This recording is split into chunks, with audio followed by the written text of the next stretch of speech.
আমি তো 17 বছর আসিনি, বিকজ আসিনি, দেশের অবস্থা ওরকম ছিল না।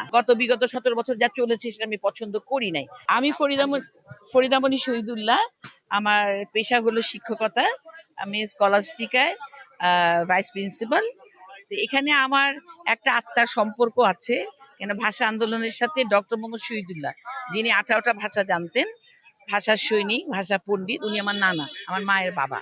তো এখন উনি এই যে বাংলা ভাষাকে মাতৃভাষা করার জন্য ওনার অবদান অনেক।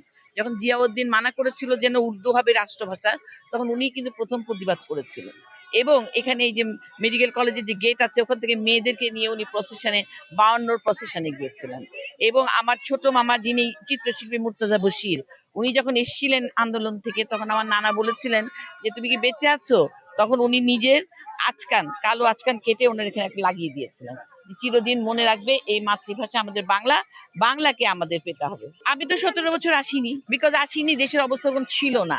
এবং আমি একটা অন্য দলের আমি মতধারী এবং পছন্দ করি যে বিগত 17 বছর যা চলেছে সেটা আমি পছন্দ করি নাই। তো সেখানে বলেন নিজের নিরাপত্তা বলেন এবং অন্যান্য বিষয় বলেন, সেই জন্য আমি আসিনি। আমি আমার বন্ধু, আমরা 17 বছর পরে আজকে এলাম, ভালো লাগছে। সে আগের মতো যেন আমরা পাচ্ছি। আমরা তো আগে ভোর 4টায় আসতাম। আর এই বক্সিবাজার যেটা ইডেন কলেজ, ওখান থেকে আমি ইন্টারমিডিয়েট দিয়েছি। এখন আমি তো বললাম ইংলিশ মিডিয়ামে পড়াই, বাংলায় পড়াই। হ্যাঁ, বাংলা পড়াই। ওদের একটা দেখেছি যে ওরা শুধু ওই 1-2 বছর ওরা বাংলাটা পড়তে চায়, তারপর ওরা বই ফেলে দেয়, বলে মিস এটা তার কোনো দরকার নেই। মিস বলে ওরা, দরকার নেই, এটা কি দরকার? আমি ওদেরকে অনেকভাবে উদ্বুদ্ধ করেছি যে তোমরা বিদেশে যাচ্ছ, যখন তোমরা বলবে তুমি কোন দেশ থেকে এসছো, বাংলাদেশ, তখন তারা তো তোমাদের একটা কিছু শুনতে চাইবে। তখন কি তুমি বলবে যে আমি আই ডোন্ট নো, আমার দেশের ভাষা জানি না? এটা তো তোমার জন্য অপমান। তারপর ওদেরকে আমি ড্রামা করাতাম, ওদেরকে অনেকভাবে উদ্বুদ্ধ করেছি। তবে হ্যাঁ, জমানা একটা যা আসছে, তাতে বাংলাকে টিকিয়ে রাখতে হলে আমাদেরকে পরিবার থেকে ছোট বাচ্চাদেরকে নিয়ে আমাদেরকে ওদের উদ্বুদ্ধ সবসময় করতে হবে যে ঠিক আছে তোমরা শিখো, কিন্তু বাংলাটাকে রাখো। এখন তো মনে করেন সবাই একাত্ম হয়ে গেছে না অনেকটা, যে কোনো ভাবেই হোক, মনে প্রাণে হোক কিংবা নীতিগত ভাবেই হোক, কথাই হোক, এখন একাত্মতা একটা প্রকাশ পাচ্ছে।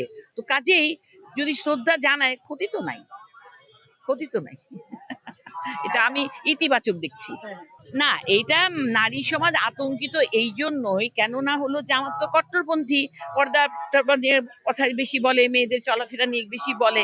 এখন একটু কিন্তু ওরা লিবারেল হচ্ছে, একটু কথা সুযোগ দিচ্ছে যে ঠিক আছে করো, কিন্তু ইয়ের মধ্যে থেকে করো, সীমাবদ্ধতার মধ্যে থেকে করো। এই ভয়ের জন্য মহিলারা ভাবে যে যদি জামাতে আমরা করি, তাহলে আমাদের চলাফেরা অনেক সীমিত হয়ে যাবে। কিন্তু অ্যাকচুয়ালি যদি সত্যি কথা বলতে চান, তাহলে হয়তো হবে না। তারাও যদি তাদের অধিকার ধরে রাখতে চায়, তাদের গদি ধরে রাখতে চায়, তাদের অবস্থান দৃঢ় করতে চায়, তাদেরকে নারী স্বাধীনতা দিতেই হবে।